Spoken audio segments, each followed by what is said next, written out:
Yes, class +1. Here is your next exercise at 16.3 that probability NCERT. तो इसमें क्या है, इसमें एक चीज़ मैं आपको बता देती हूँ कि probability कभी भी नेगेटिव नहीं होती एंड probability का सम और probability कभी भी ग्रेटर देन 1 नहीं होती, ठीक है। तो इसका मतलब है कि प्रोबेबिलिटी की जो वैल्यू है वो 0 एंड 1 भी हो सकती है एंड और मतलब 1 से ज़्यादा नहीं हो सकती। एंड दूसरी चीज़ प्रोबेबिलिटी में, ठीक है, प्रोबेबिलिटी में आपको डेसिमल्स भी होंगे, फ्रैक्शंस भी आएंगे एंड परसेंटेज भी आएगी। सपोज़ अगर मैं 30% ले लूँ, ठीक है, तो इसको हम फ्रैक्शन में कैसे लिखेंगे 30/100 एंड इसको डेसिमल में मैं कैसे लिख सकती हूँ। तो ये तीनों ही कंडीशन इसमें सेटिस्फाइड करती हैं, ठीक है। बट आपने ध्यान रखना है कि प्रोबेबिलिटी कभी भी ग्रेटर देन 1 नहीं हो सकती। तो अब ये फर्स्ट क्वेश्चन जैसे ये आपको दिया हुआ है, टेबल दिया हुआ है, इन्होंने पूछा कि वैलिड है या नहीं है, ये बताना है। वैलिड मतलब ये सारी चीज़ें जो मैंने आपको बताई हैं वो उसके अकॉर्डिंग आपने चेक करना है। जैसे 1 पॉइंट ये सारी वैल्यू ग्रेटर लेस देन 1 मतलब 1 के बीच 0 और 1 तक लाई कर रही हैं, ठीक है। तो इट मीन्स ये क्या है, आपका फर्स्ट सारा पॉजिटिव होने के कारण ये वैलिड हो गया and this one is also valid, ठीक है। एंड उसके बाद ये भी वैलिड है, राइट। उसके बाद इन दिस वन केस ये और ये नेगेटिव आ गया, तो इट मीन्स ये क्या है, नॉट वैलिड, ठीक है, क्योंकि नेगेटिव प्रोबेबिलिटी नहीं होती है।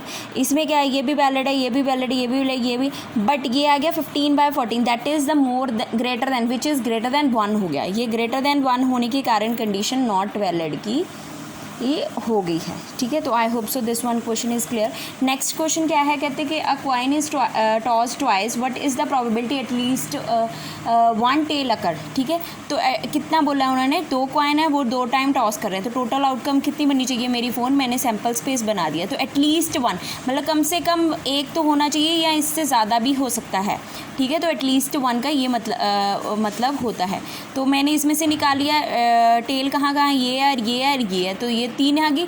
तो अब मेरी प्रोबेबिलिटी क्या होगी, नंबर फेवरेबल अपॉन टोटल, तो टोटल कितने थे 4 एंड कितने आया मेरे 3, तो ये होगा थर्ड। अब थर्ड पे आ जाओ, कहते हैं die is thrown, what is find the probability of the following event.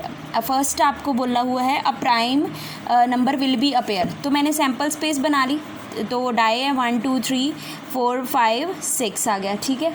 तो इसमें prime number will be appear, तो इसमें एक्स बना लो अपनी, ठीक है। प्राइम नंबर कौन से हैं 2 3 एंड 5, तो कितना बन गया एक्स, मेरी नंबर ऑफ टर्म कितनी होगी 3 आ गई।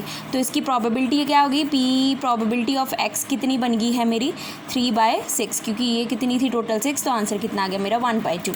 उसके बाद सेकेंड इसका पार्ट है कि नंबर ग्रेटर दैन और equal to 3 will be appear, तो नंबर ग्रेटर दैन और equal to 3 will be appear क्या हो गया, एक्स मेरी क्या बन गई है, यहाँ पे एक्स मेरी बन गई है 3 4 5 एंड 6, तो टोटल कितनी बन गई हैं ये मेरी एक्स एन एक्स मेरी बन गई है 4, ठीक है। तो इसकी प्रोबेबिलिटी क्या बन गई है मेरी 4/6, तो आंसर आ गया 2/3। तो ये हो गया सेकंड एंड उसके बाद आ गया थर्ड में उन्होंने पूछा हुआ है कि नंबर लेस देन और इक्वल टू 1 विल अपेयर, ठीक है। तो 1 will be appear, number less than equal to 1 will be appear, मतलब एक्स मेरा 1 ही आ गया, ठीक है।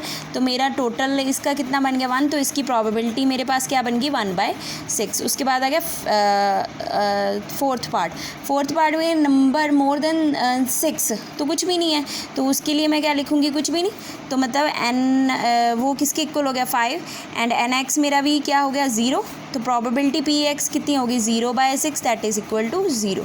And the fifth part number less than 6 will be appear, number less than 6 will be appear, तो less than 6 कौन से होंगे 1 2 3 4 एंड 5 एंड टोटल कितनी होगी एन एक्स कितनी होगी मेरी 5, तो प्रोबेबिलिटी पी एक्स कितनी होगी मेरी 5/6। तो ये था हमारा थर्ड क्वेश्चन।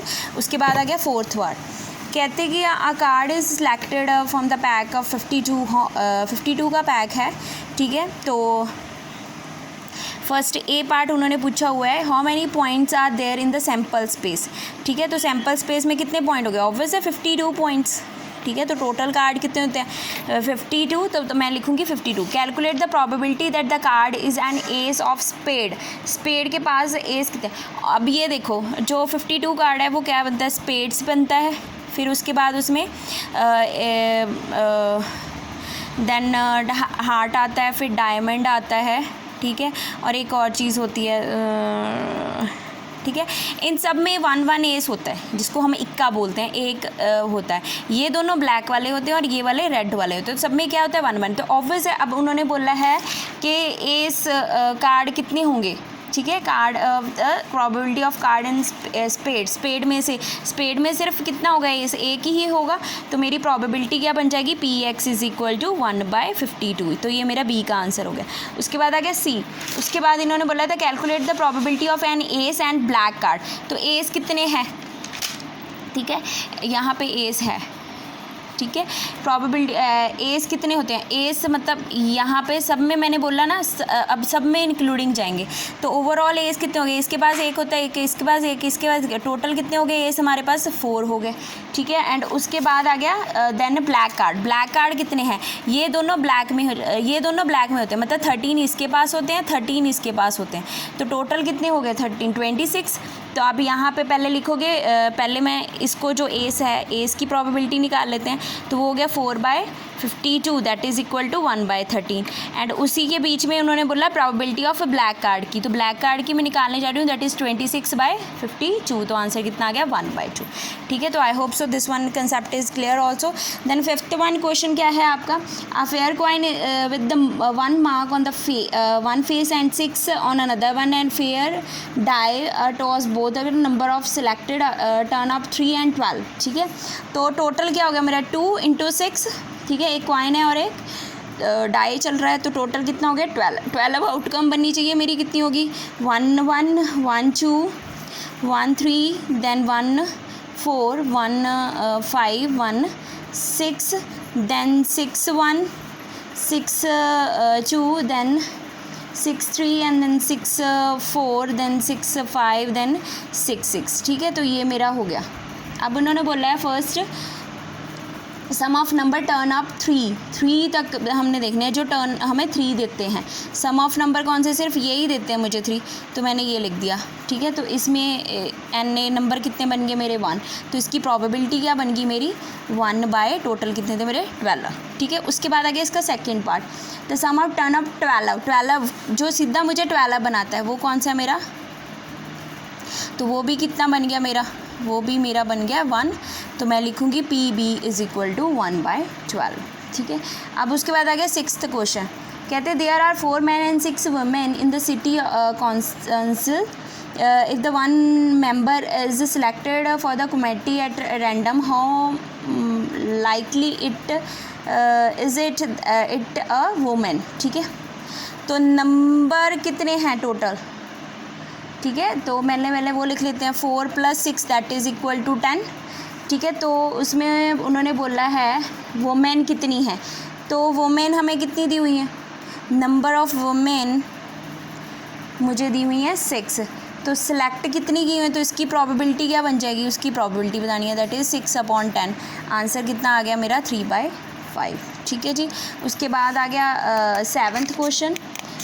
7th में भी क्या है, a fair coin toss 4 time at a person win 1 rupees each head and loss 1.5 for each tail that turns up from the sample space. Calculate how many different amount of money you can have after 4 tosses and probability having each of these amount, ठीक है। तो पहले sample space बना लो, मेरी वही कितनी बन गई टोटल 16, ठीक है। तो सैम्पल स्पेस में वही आ जाएगा H 4 4 4 वाला, फिर उसका सारा बना लो, ठीक है। तो अब उसके बाद मैंने पहले एक ही बना लूँ, पहले एक फर्स्ट कंडीशन करते हैं, ठीक है। मनी के अकॉर्डिंग क्या आउटकम्स आती हैं, तो हेड है, तो जब अगर एक एक टर्म आती है तो टोटल अमाउंट को प्लस कर दो, 1 + 1 + 1 + 1 दैट इज़ इक्वल टू ₹4 आ गया। फिर उसके बाद आ गया H टेल, ठीक है। तो हमें बताया इसकी हेड की 1 है एंड टेल की 1.5 है, तो इसका आंसर कितना आ गया ₹1.50। उसके बाद आ गया H T, ठीक है। तो ये कहते हैं 1 + 1 माइनस दिस एंड आंसर मेरा क्या आ गया -रुपीज़